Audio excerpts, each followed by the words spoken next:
What is up, everyone? Welcome to the last reaction in our Underworld Saga. This is the end of the first arc of Epic the Musical. I am here as always with the incredible Panda. Hi guys. We are nervous. We are traumatized. We are broken. We have been dragged through hell and dragged through our emotions in Song 1 and then given the least helpful prophecy I've ever heard in Act 2. And now we're on to a song called Monster. And I don't know if this is going to be, hey, you now have to fight a monster, or if this is going to be, oh, this is when a man becomes a monster. You got your bear? Either way. You still got your bear? I still have my teddy bear. Okay. We made it through the last song without needing him. I've got my blanket. We have this for emotional support. We'll see what we need here. To say we're nervous at this point would be an understatement, especially because, like I said at the start of the first song of the Underworld, this in a normal musical, this would be right before intermission, and this would be the last song before intermission. Those are always huge. Yeah, those are always leave you on the edge of your seat. Oh my god, I can't believe we now have to wait to see what happens next moments. So I'm so curious what this is going to be. And we're not going to put it off. Yeah, no, let's not put it off. We got to get this out of the way. Yep. We want to keep talking to avoid it, but we have to get into this. So we're going to jump into it right now. As always, check out the original video linked in the description below. Give it a like, give it a comment, and subscribe to both GiGi, who did this animatic, and to Jay for the original audios. And we're going to get into this. Here we go. This is Epic the Underworld Saga Monster.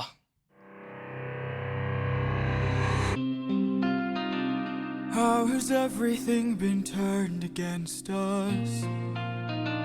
How did suffering become so endless? How am I to reunite with my estranged? Do I need to change? I'm surrounded by the souls of those I've lost. I'm the only one whose line I haven't crossed. What if the greatest threat we'll find across the sea is me? Ooh. My man is believing it now. Line of, I'm the only one whose line I haven't crossed. We see him throughout the whole thing wrestling with what he should do, what everybody else is telling him to do, what he feels like he should, and in that time he's always held to what he believed he should do. However, everyone else has suffered for it, and so he's crossed the line of their trust and safety. Yeah, look at the first song in the ODYSSEUS saga. He literally had these first made his what's his name? Eurylochus. Names. Eurylochus, Yuri. Yeah, he literally had Yuri saying to him, "No, we don't need to do this. We just need to go. We just need to go home." And he's like, "Nope, I've got to save my men." Honorable decision, but again, not listening to the people around him. Yeah, I feel like he's really, and maybe we took the prophecy wrong. Maybe it was the prophet saying to him that he needs to change if he wants to get home. Maybe he can't be the same person to get there, and so maybe he needs to take all this on board now. But yeah, he's really letting it hit him. That's for sure. Also, immediately vocals are just stunning as always. But yeah, let's keep going. Across the sea is me. What if I'm the monster? What if I'm in the wrong? What if I'm the problem that's been hiding all along? What if I'm the one who killed you every time I gave to guilt? What if I've been far too kind to foes, but a monster to ourselves? What if I'm the monster? Damn. Ooh. Okay. Also, I feel like I paused right on a shift here. I think something's going to happen. I feel like I paused right before a shift, just from the glitch of the animatic there. Yeah. But Oh my It god. is a big shift from where he was to, because we talk a lot about, when we're dealing in this musical, talking about his hubris, his pride, and it's a huge shift from, knowing what to do. We've got to do this. This is the conviction to the, oh God, what if I was wrong this entire time? Yep. Yep. And it feels like he's now finally hearing, or at least understanding, what Poseidon was saying to him. That, like, he's sitting here going, what if I've been too kind to the monsters we've fought and not kind to my people? That Poseidon was literally saying ruthlessness is mercy. He says to yourself, but also to your people. Like, if he'd killed that Cyclops, his men would have been safer. Right. And that's what they were saying to him when they first got to the Underworld.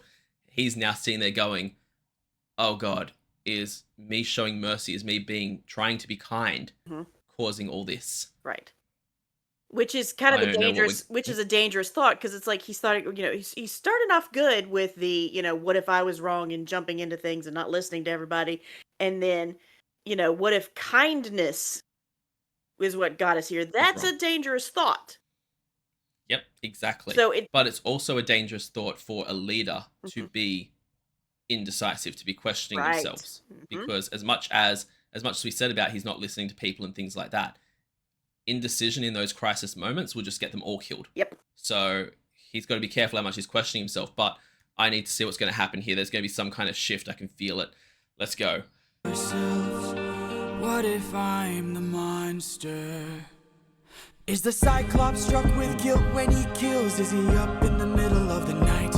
Or does he end my men to avenge his friend and then sleep knowing he has done him right? When the witch turns men to pigs to protect her nymphs, is she going insane? Or did she learn to be colder when she got older and now she saves them the pain? When a god comes down and makes the fleet drown, is he scared that he's doing something wrong?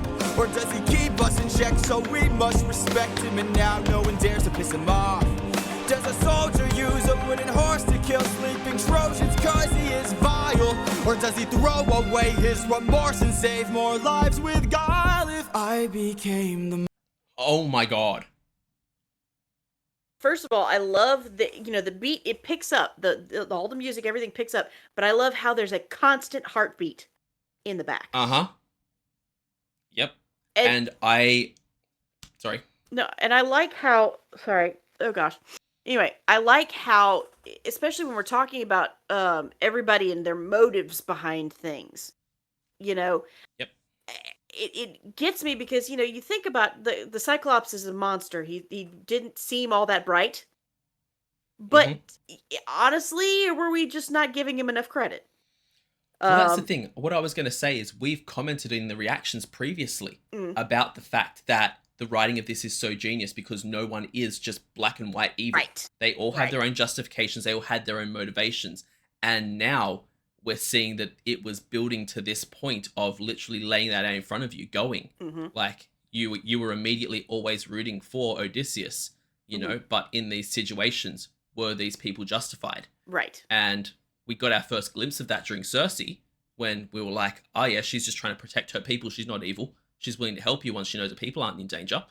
And now Odysseus is really having it all dawn on him. Right.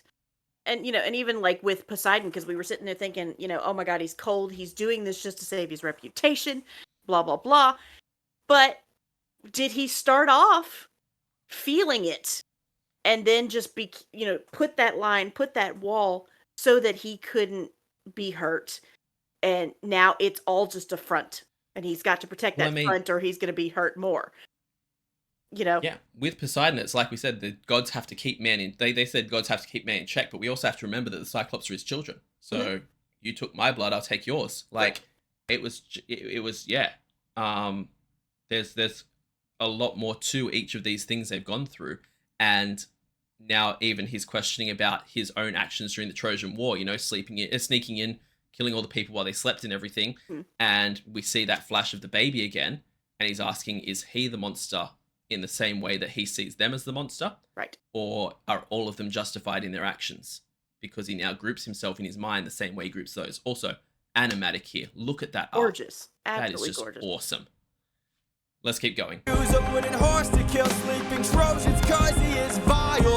Or does he throw away his remorse and save more lives with guile? If I became the monster and threw that guilt away, would that make us stronger? Would it keep our foes at bay? If I became the monster to everyone but us and made sure we got home again, who would care if we're unjust?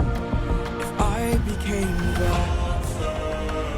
oh, ruthlessness is mercy upon ourselves. And deep down I know this well. I lost my best friend, I lost my mentor, my mom, 500 men gone. This can't go on, I must get to see Penelope and Telemachus. So if we must sail through dangerous oceans and beaches, I'll go where Poseidon won't reach us. And if I gotta drop another infant from a wall in an instant so we all don't die, then I'll become the monster. Damn, boy! So he's getting that driving captain idea back. That cold leader exterior. Yeah, but this is the polar opposite for me from song number 1. Okay, Yeah. because song number 1, I was sitting there going, story here is so heavy, I can't even focus on music and vocals. I can't even hear that right now. Like with this, the story is still there. I'm picking up on the story. I'm picking up what you're putting down, Odysseus.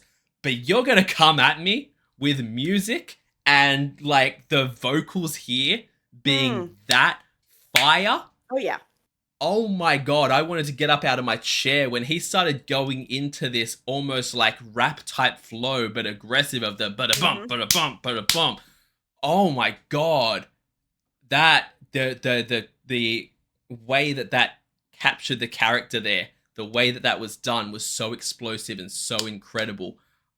That hit me and hyped me so damn much. Yeah. Because that's where that driving of the music is showing where he's trying. I don't know if he's going to continue on for the rest of the song like this, but he is trying to put himself in that mindset of cold, calculating leader, because we've got to get home. So whatever happens, whatever I got to do, I'm going to do it.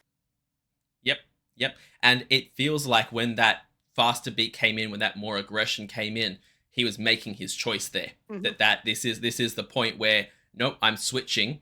If I've got to be the bad guy, the villain, the monster, to get my men home, to get myself home, so that I can, stop having all these tragedies, stop losing everything I've lost. Yes.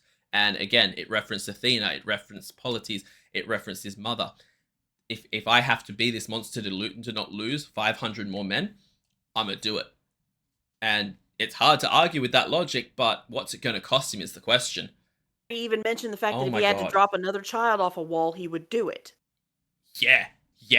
And again, the way this animatic's been done of showing the shadow figure of him and the intentional choice of him in his full war gear compared to the ragged, soft-looking man that he is now.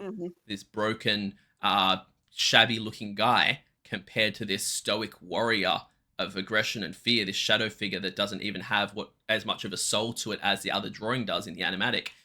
Brilliantly done. Yeah. Absolutely brilliant. I've gone way back. I need to hear that whole section again because, like I said, it made me want to get up out of my damn chair. Fire. Sure we got home again. Who would care if we're unjust? If I became oh, ruthlessness is mercy upon ourselves. That's the thing as well. The fact that it comes in with the monster line being sung by either the crew that he's lost or the crew that he's still got. Either way, that he knows that it's very likely going to be his men thinking of him that way. And then you throw in that call back to the ruthlessness is mercy on yourself. He's starting to get that mentality, and I love that. And deep down I know this well. I lost my best friend, I lost my mentor, my mom, 500 men gone. This can't go on, I must get to see Penelope and Telemachus. So if we must sail through dangerous oceans and beaches, I'll go where Poseidon won't reach us. And if I gotta drop another infant from a wall in an instant so we all don't die, then I'll become the monster. I will deal the blow, and I'll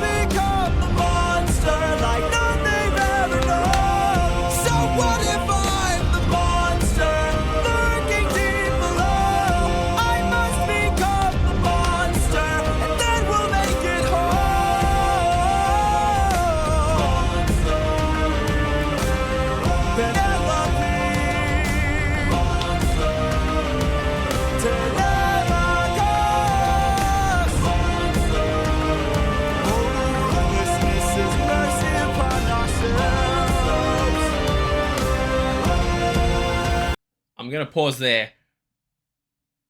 We might have seen the same thing. Go ahead. I know. You go ahead. I was pausing because you were holding your hand up. Okay, two things. First of all, the way this is going, he's being very defiant, very angry. I'm going to become the monster.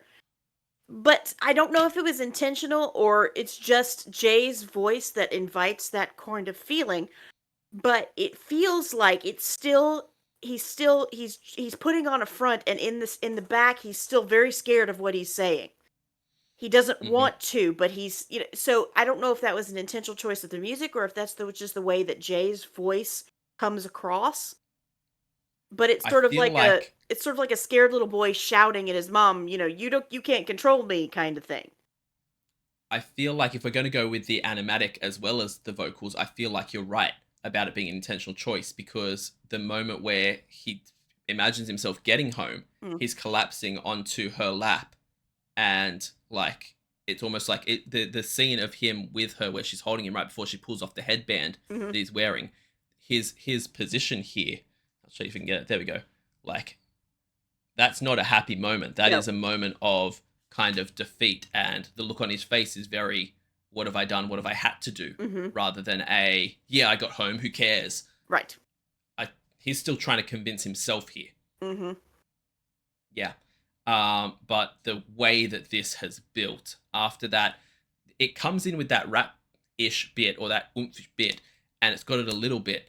And when he's talking about who he's lost, and then after that, it comes in full on with this boom, boom. If I have to do this, I'll do it. If I have to do that, I'll do it. And then builds to that huge chorus at the end there. It's just absolutely fire. But I'm curious as to what in the animatic here is the symbolism of his wife pulling off that headband. Remember, Telemachus Polites had the headband, but he wrapped it around his arm. Yeah.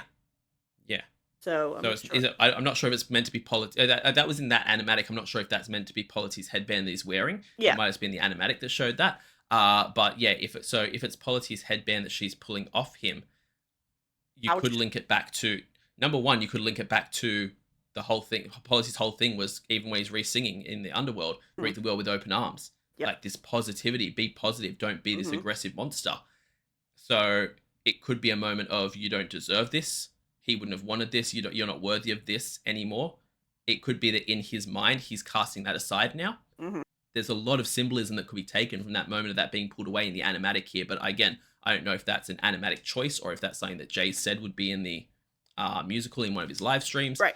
There's a lot that could be taken from it. But either way, goosebumps from how this built. Oh yeah. Goosebumps from the vocals. Incredible. I want to go back and go through it again. I'm sorry. I want to go through the whole thing, but just this last chorus was fire. It's just that good. Lurking deep below, I must become the monster, and then we'll make it whole.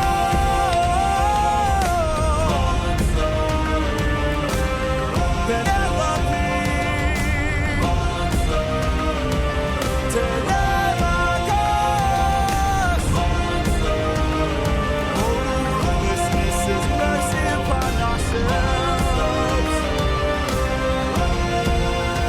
become the monster.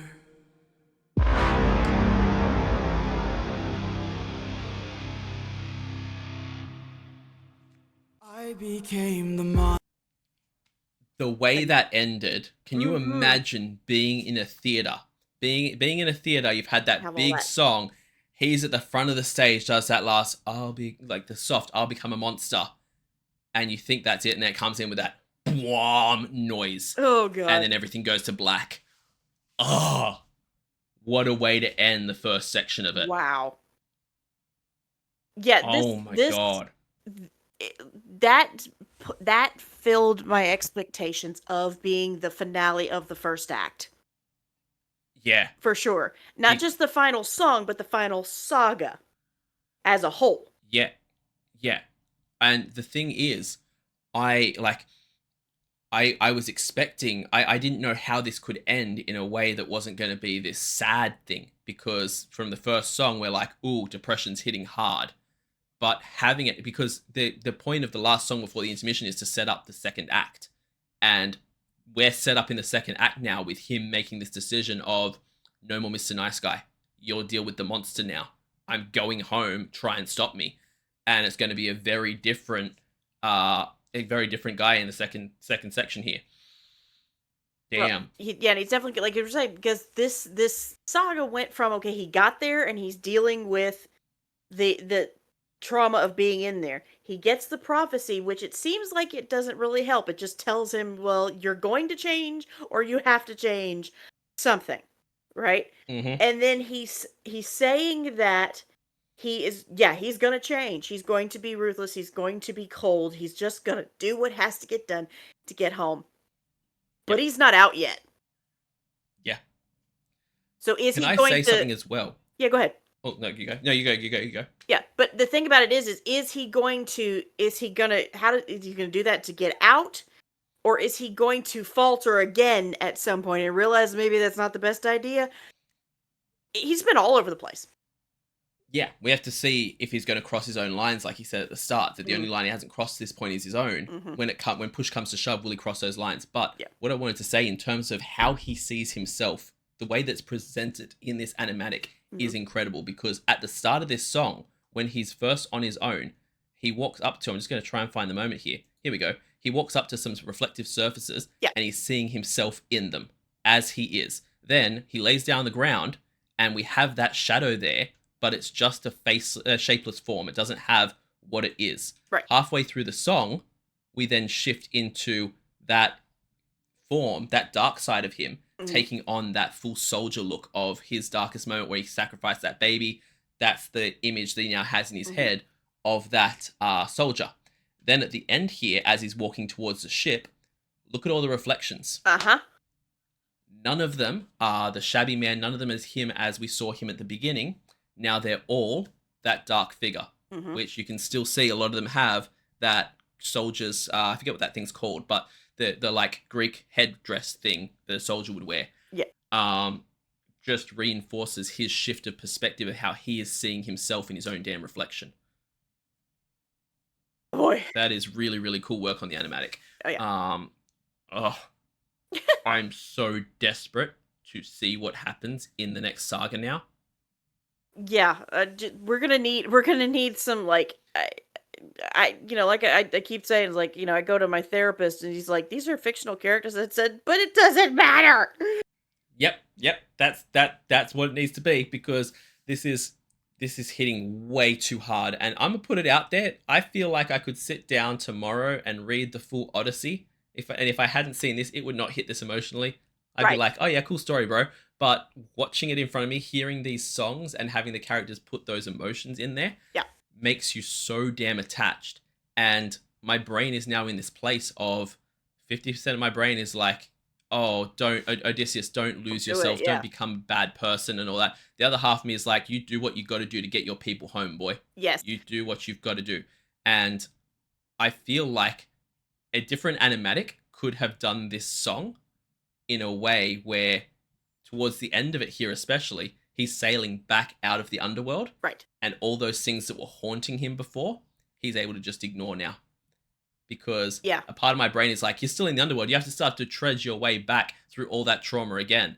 I don't even think he's going to glance twice at the person he is now. No, and that's the genius that's the genius of the writing we've been talking about all along, that, at the beginning, for pretty much up until this point, okay, occasionally we would be very sad for Odysseus as he's losing people.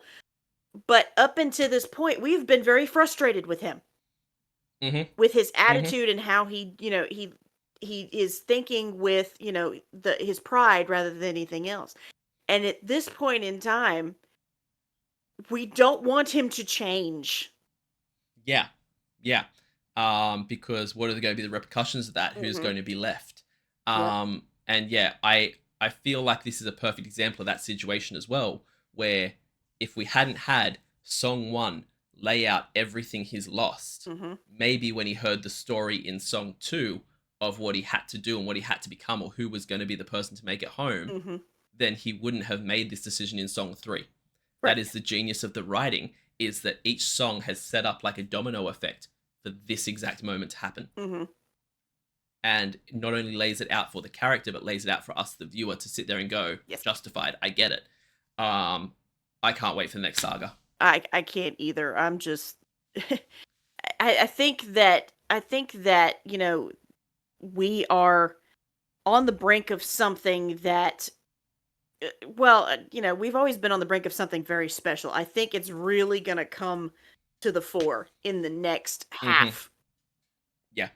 And the way that they finished off this pre-intermission moment solidified in my brain the fact that it knows what it's doing. The finale of this, whatever it's going to be, is going to be huge and epic and amazing. I'll put it out there. I'll be honest. I'll lay it out in front of you. When I was first told about Epic, when I was first told to react to Epic and, you know, all that, I was like, ah, oh, cute. A fun little YouTube musical, you know. My expectations were low.